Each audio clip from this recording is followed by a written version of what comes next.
Hello, friends, and welcome to Sleep Tight Stories. I'd like to say hello to Maya B. from Pittsboro, North Carolina. And hello to Jasper and Emmett in Dalton, Georgia. Happy belated birthday to Ava Tully from Waukesha, Wisconsin, who turned 6 on October 12th. Happy belated birthday to Evie, who turned 7 on October 15th. Your parents want to let you know that you are the daughter they always dreamed of, Evie, and they are so proud of you. Keep doing the things that make you happy, Ladybug. And happy belated birthday to Sawyer from Lake Tahoe, California, who turned 7 on October 15th. Sawyer also wants to wish his little sister Sailor a happy birthday.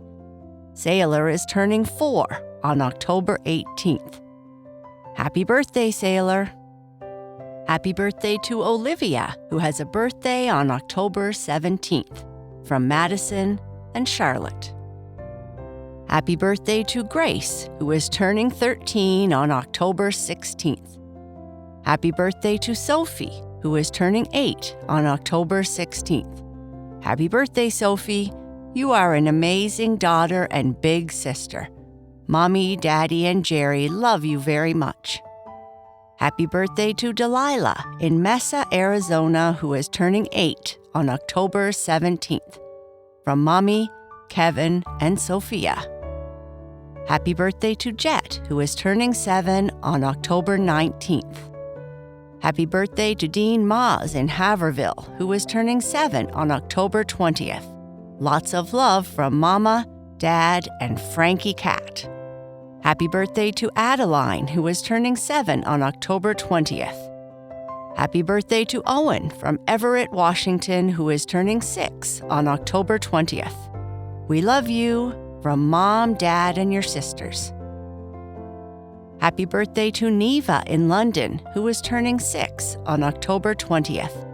Lots of love from Mommy, Abby, and Rian. Happy birthday to Vivian in Leawood, Kansas, who is turning 5 on October 21st. Mommy, Daddy, Alistair, Mila, and Lucy love you very, very much. You are their favorite, Vivian. And happy birthday to Tilly Honey Peters from St. Andrews, New Brunswick, Canada, who is turning 6 on October 21st. Have a great ninja birthday party and keep up the karate. Happy birthday to you all. I hope you have a wonderful day. Shoutouts and birthday wishes are one way we give thanks to our supporters. If you would like to support us and receive more bedtime entertainment like this, all ad-free, please visit our support page at sleeptightstories.org/support. Thank you.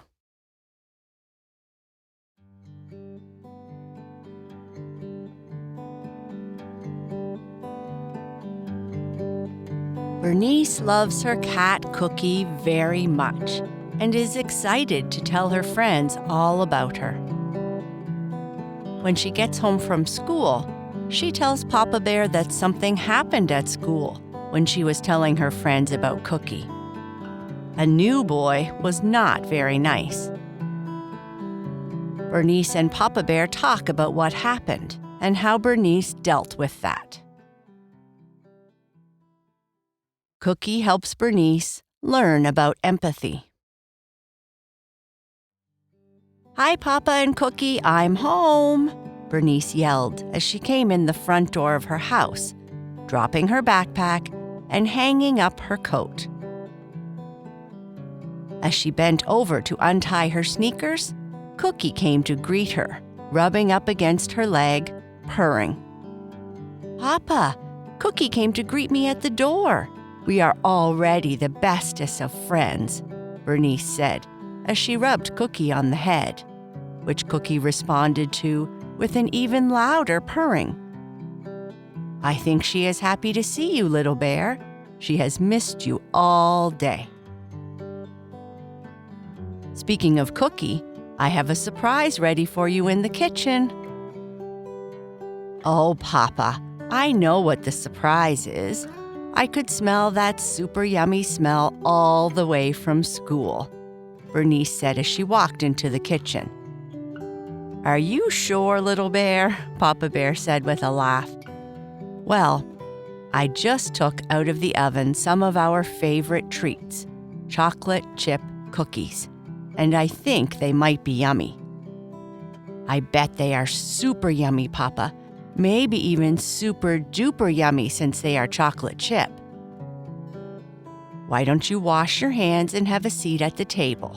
I'll get us a plate of cookies and some warm milk. It's a bit chilly outside today, so this will warm up your belly." "Yeah, my belly needs to be warmed up, Papa.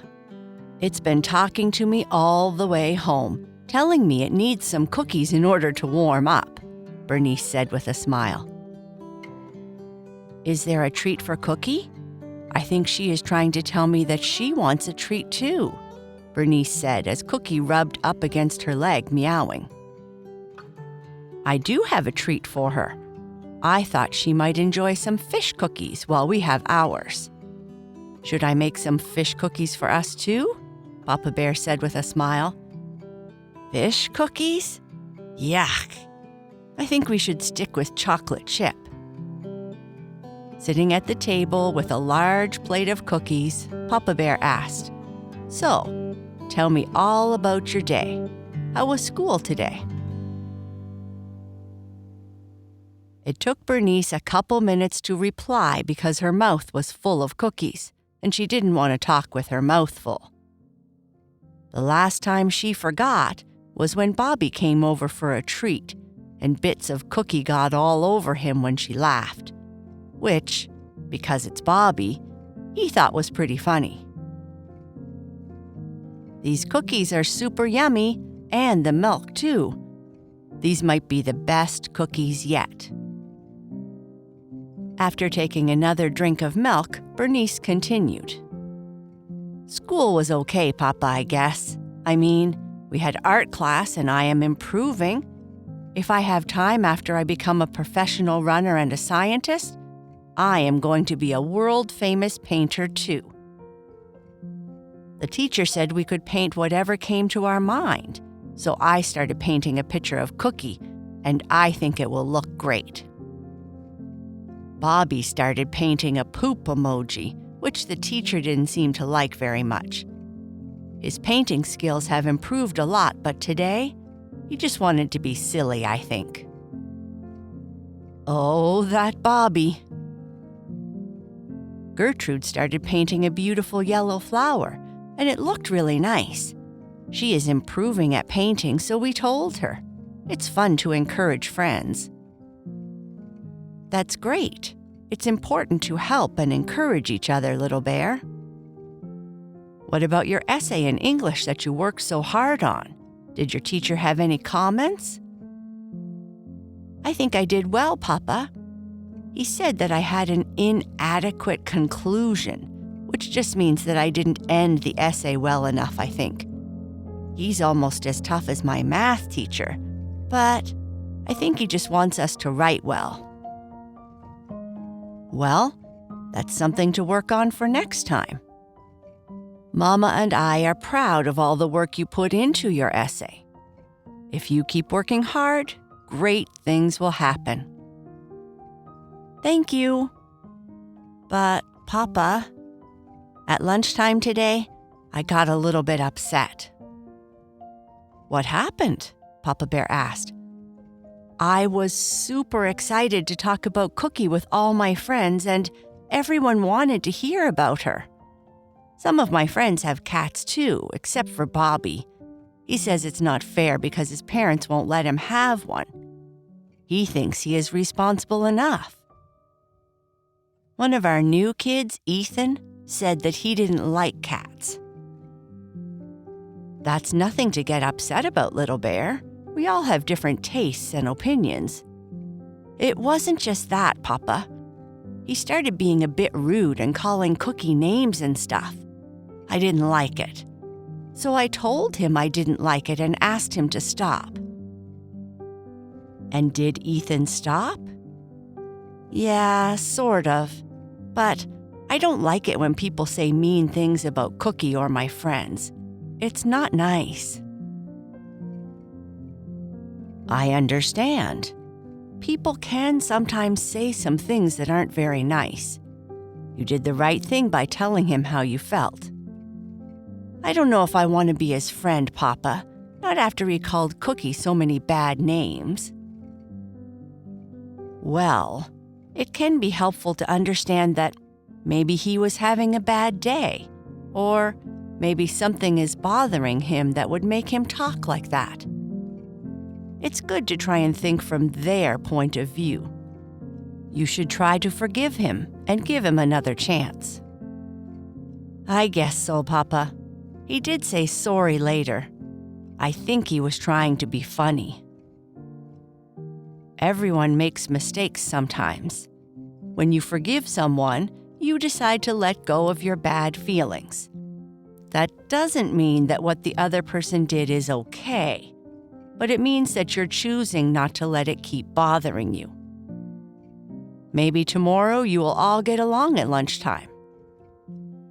Why don't you and Cookie do some reading while I start making dinner?" "Thank you, Papa." "It's that time again," said Bernice. "And what time is that, little bear?" replied her papa. "The time you read me a story, silly." "Did you do all the things you need to do before bed?" "I think so. I had a soapy bath, put on my new tiger stripe pajamas, brushed my teeth, and did some deep breathing exercises and stretches. And Cookie cleaned herself while I had my bath, which was kind of funny." "That's good. And you wouldn't want Cookie to be stinky when she lays in your bed," Papa Bear said as he tucked Bernice in under her covers. "Papa?" "Yes, little bear." "Do cats make stinks?" "I think they might," Papa Bear said, laughing. "Why do you ask?" "When I woke up this morning, there was a stinky smell in my bed." "Are you sure it wasn't you?" Papa Bear laughed. "Papa, you know I don't make stinks. Unless Bobby is here, of course. Then we both make stinks."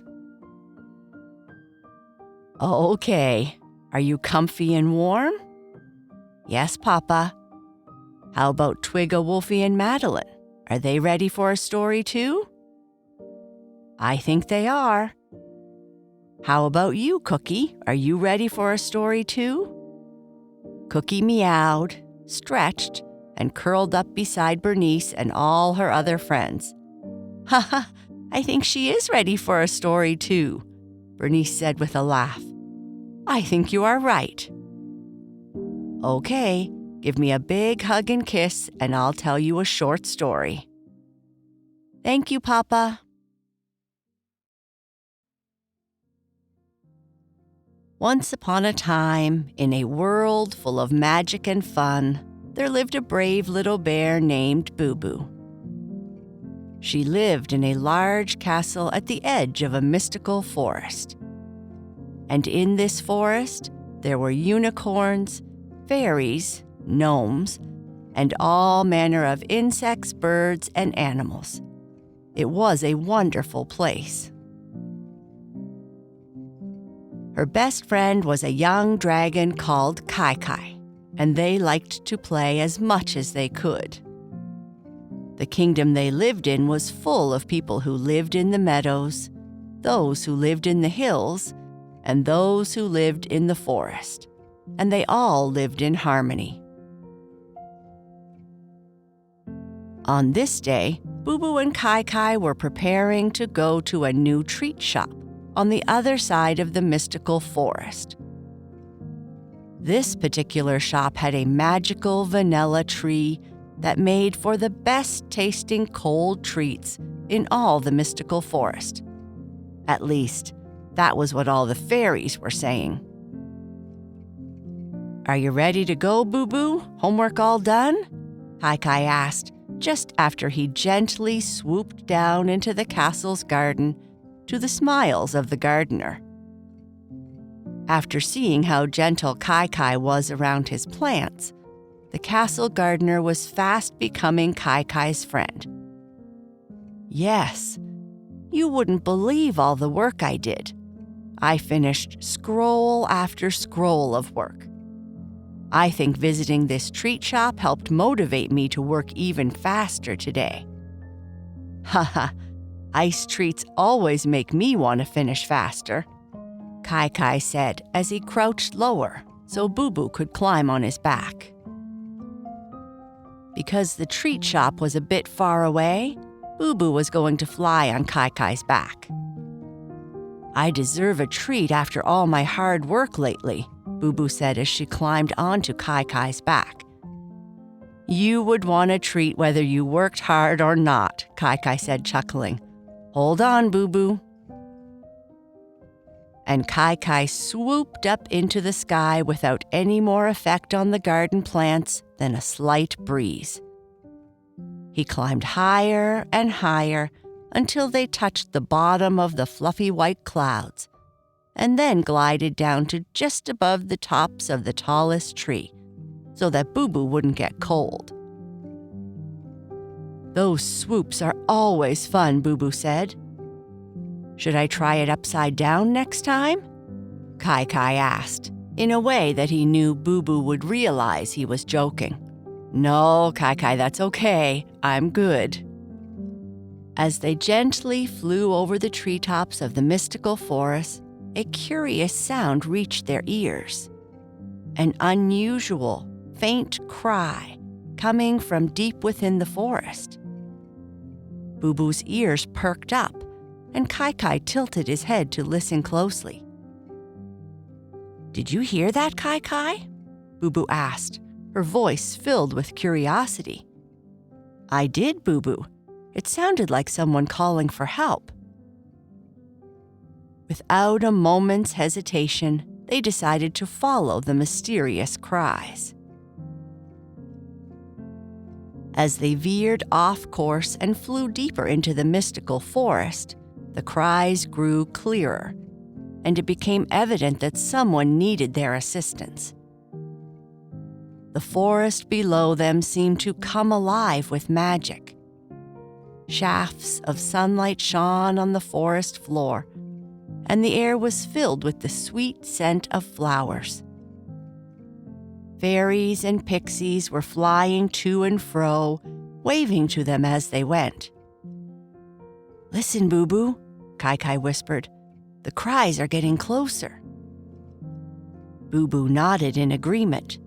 We must be getting closer to whomever needs our help. As they followed the sound, they noticed the forest below them changing. The trees grew taller and more majestic. The flowers grew larger and more vibrant. And the leaves whispered secrets that only the mystical forest could understand. Finally, Boo Boo and Kai Kai landed in a clearing, and before them lay an enchanted garden bathed in the sun's soft glow. Flowers of every shape and hue could be seen, each singing a melody, and the trees swayed in a rhythm that supported the songs the flowers were singing.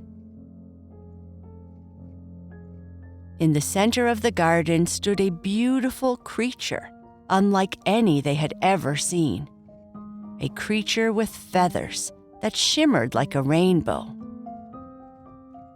Boo Boo and Kai Kai approached slowly, and they could see the tears in its eyes, and they wanted nothing more than to offer their help and friendship.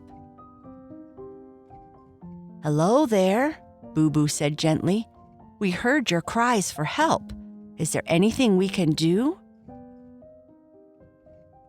Featherfin looked up, their eyes widening in surprise at the sight of Boo Boo and Kai Kai's faces. You heard me? You came to help? Kai Kai smiled warmly. Of course we did. My name is Kai Kai, and this is Boo Boo.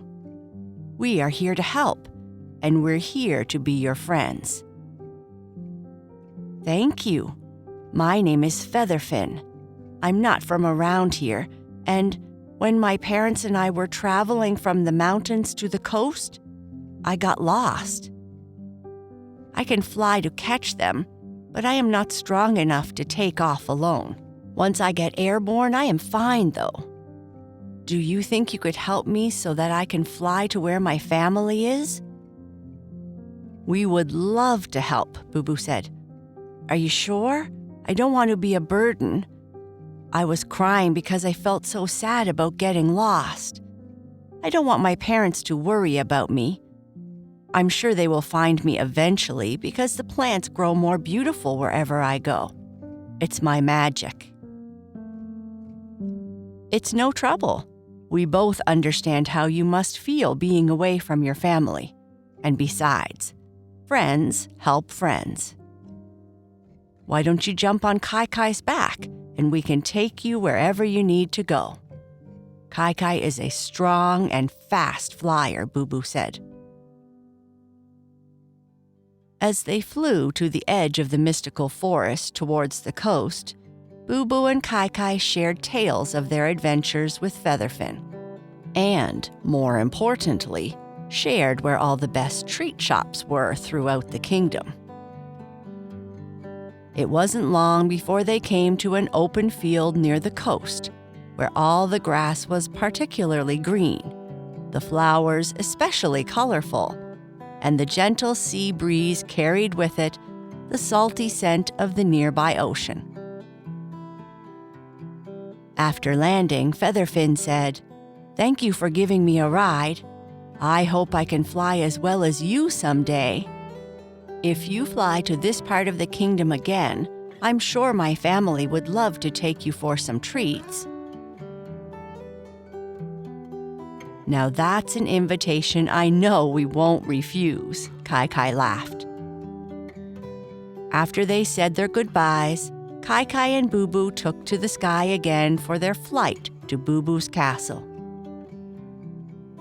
Though we didn't get a chance to sit and eat some treats, it certainly was nice to help a new friend, Boo Boo said as she looked at the setting sun. Just then, Kai Kai's stomach started making some loud noises, causing those below to think it was thunder.